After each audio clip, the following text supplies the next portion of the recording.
Il y a tous les problèmes d'actualité. Alors moi, j'ai pas de recette, j'ai pas de, comment dire, et puis c'est pas mon rôle.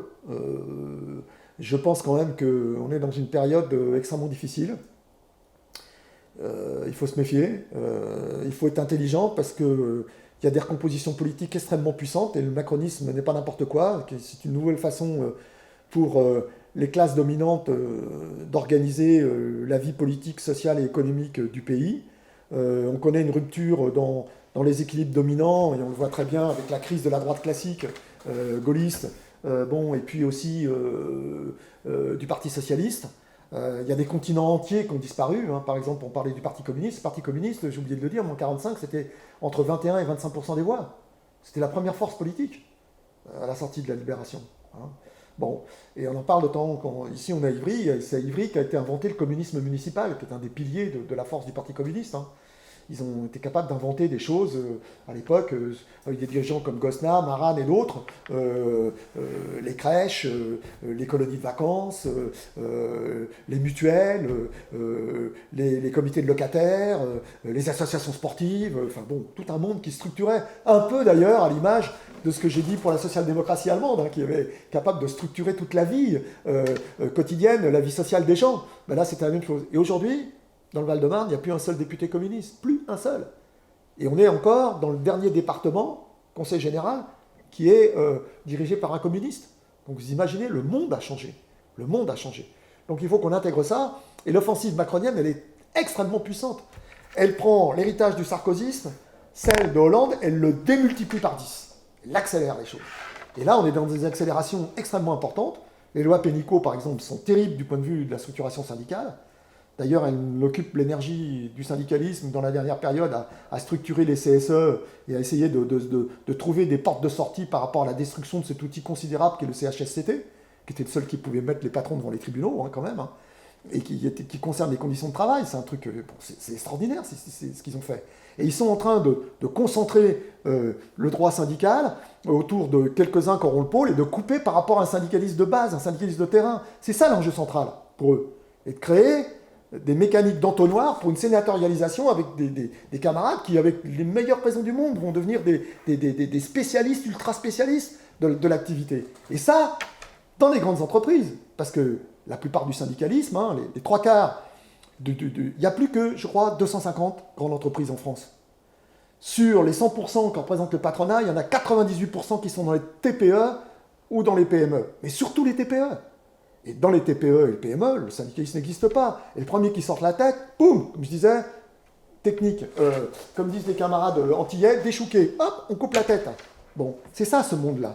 Et donc il y a une période, que je disais, je parlais de Marx qui était confronté à une transformation fantastique du capitalisme de Grande-Bretagne avec l'invention à l'époque du télégraphe, de la vapeur, de l'électricité, du téléphone. On est dans une période d'accélération du capitalisme et de mutation de ce type. Et qui est bien sûr une période de sortie de crise. Et à la sortie de crise, le système n'est jamais comme il était précédemment. Non seulement les pôles dominants à échelle du monde, et on voit bien avec les États-Unis, la Chine, l'Inde, les BRICS, dont toute une aile sont effectivement en très très grande difficulté, y compris la Russie et le Brésil, on voit bien que ce monde-là, qui était un monde unipolaire, avec la domination de grands pôles, mais surtout des États-Unis, et un monde fracturé, multipolaire, extrêmement dangereux, un monde de guerre, et avec des transformations radicales. Et ça a des conséquences fantastiques sur l'emploi, les mutations actuelles. Non seulement cette segmentation dont je viens de parler du monde industriel, ou de la disparition, une tertiarisation, mais avec le numérique, avec l'intelligence artificielle, avec les enjeux centraux de la transition écologique. Par exemple, les gens comme Attac et autres, on a fait des études pour prouver qu'il y avait au moins 1 million de créations de postes d'emploi dans la mutation écologique, qui est la transition écologique, qui est une question vitale. On ne fera pas du syndicalisme quand la planète, il n'y aura plus l'homme. Hein. C'est des questions absolument centrales, vitales. Et une écologie qui n'est pas du capitalisme vert, qui est forcément, probablement, allez, je mords la ligne, c'est de l'éco-socialisme. C'est ça la recherche stratégique. Avec une automatisation, une digitalisation fantastique, où quasiment tous les emplois vont être transformés. On ne sait pas bien encore exactement en volume, parce que moi je me rappelle d'un vieux camarade qui intervenait, qui est maintenant, qui a été sénateur socialiste, Henri Weber, qui disait « Ah ouais, ça ne change pas, c'est un mouvement schumpeterien, finalement il y a autant de création que de destruction. » C'est pas sûr du tout ça. Il y a probablement une bipolarisation entre des emplois ultra qualifiés et d'autres qui ne sont pas qualifiés. Bon, et donc il faut qu'on regarde ça, parce que pour nous, dans l'activité de Pôle emploi, il y a l'enjeu des transformations des qualifications, l'enjeu de l'évaluation et du conseil professionnel, justement, le fameux CPF et puis le conseil en évaluation professionnelle, c'est des enjeux stratégiques pour Pôle emploi. Il y a des enjeux stratégiques sur les mobilités professionnelles, de telle façon qu'on puisse aussi tomber sur une orientation de sécurisation sociale professionnelle, de toute façon que quand les gens ils changent de métier, ils ont une garantie de rémunération. Bon, parce que bien sûr qu'il va falloir des restructurations. Et si on est par exemple contre le nucléaire, bien sûr, quand on va fermer la centrale de Fessenheim, il ne faut pas que les gens se retrouvent au chômage. Mais il faut qu'ils soient sécurisés dans leur transformation de leur qualification. Et il y a des enjeux considérables. Par exemple, ce qui nous met la puce à l'oreille toujours, c'est ce qu'ils font. Ils ont étatisé sur un budget, en gros, de 30 et quelques milliards, ils ont piqué aux partenaires sociaux qui avaient la gestion entre 13 à 15 milliards de la formation professionnelle, quand ils ont créé France Compétences. Alors ils ont une partie qui disent « Ah oui, mais c'est pour les CLD et les chômeurs ». Mais l'enjeu central, c'est de répondre aux besoins de qualification par rapport à ces grandes mutations. Et ils s'aperçoivent que dans l'appareil productif français, les toutes petites entreprises ou les PME ne sont pas capables de subir ce choc de digitalisation, de numérisation. Et donc ils ont besoin, eux-mêmes, l'État, de contrôler les processus de modification des qualifications. Et ça, c'est exactement la même opération que dans la création de Pôle emploi. Vous vous rappelez, quand il y a eu Pôle emploi, on s'est dit, mais bon, c'est une privatisation, c'est la droite. Mais non, c'est une étatisation. Et d'ailleurs, on voit bien, là, quand on rediscute, et on voit dans les expressions du syndicat, sur le fait que 2/3 du budget sont du budget issu de l'UNEDIC, c'est l'étatisation des cotisations sociales des salariés et des employeurs. C'est ce qu'ils ont produit. Et les organisations confédérées qui sont au conseil d'administration de Pôle emploi, ils comptent pour que chi, en vérité.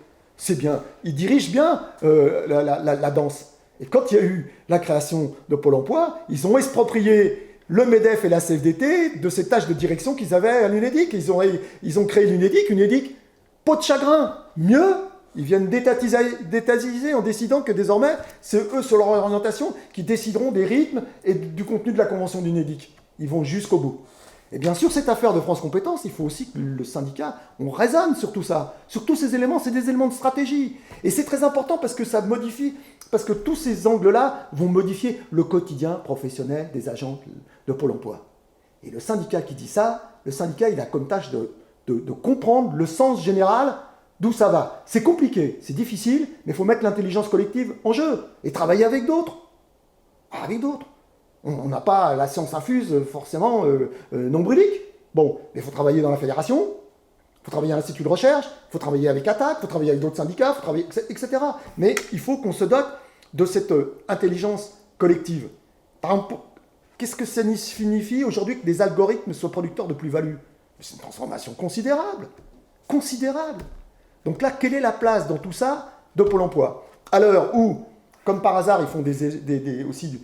Ils tentent probablement d'absorber les missions locales, parce qu'ils ont fait une expérimentation, mais bon, on va voir, hein, que l'AFPA est complètement secoué et démantelé, que le ministère du Travail est réduit à la portion congrue, alors qu'aujourd'hui, au contraire, par rapport à l'intensification du travail, les nouveaux mécanismes qu'on a, on devrait avoir une inspection du travail démultipliée par 10. Ils font l'inverse, mais ils maîtrisent les processus de compétitivité et de placement du capitalisme français dans le cadre européen et dans le cadre mondial. Et c'est ça qu'il faut qu'on réfléchisse. Et qu'on fasse gaffe, parce que, y compris la modification du droit privé tel qu'ils l'ont organisé, c'est pour nous couper probablement de toute une série de racines, de travail à la base, hein, et de nous fabriquer, de nous extérioriser, j'arrive plus à dire le terme, de nous rendre étrangers à nos propres milieux professionnels. Et ça, c'est terrible. C'est terrible. Donc, et quand on voit par exemple ce qui se passe du point de vue de la multiplication de l'auto-entrepreneuriat, des micro-entrepreneurs, comme ils l'appellent, bon, il y en a plus d'1 million et quelques. C'est souvent des gens qui sont multi-emploi, hein, ils ne sont pas tout seuls. Quand ils sont tout seuls, ils ont des conditions de protection sociale absolument lamentables. Ils sont, et donc là, ça aussi, c'est des champs de développement du syndicalisme. C'est des champs de développement du capitalisme aussi, et donc du syndicalisme en réaction et en résistance. Et il faut qu'on raisonne à ça. Il faut qu'on ait probablement des formes protozoaires d'alliance avec les coursiers, etc., avec tous tous ces gens-là. Il y a des modifications profondes dans lesquelles le syndicalisme vivant doit être capable de réagir, d'anticiper et de contrer les nouvelles formes d'exploitation capitaliste. Voilà. Bon, alors tout ça, c'est un beau discours, hein. C'est dur. C'est d'ailleurs vous qui le vivez. C'est vous d'initier les transformations, mais il faut qu'on fasse gaffe parce que l'adversaire, il est intelligent, hein. Ouais, voilà, il est intelligent et il est actif. Et il est actif. Chercher, chercher à comprendre, partager, discuter, élaborer, avoir des débats contradictoires. Il n'y a rien de plus triste que le silence terne de la pensée officielle non contredite. Ça, c'est terrible. Même la mienne, hein, surtout.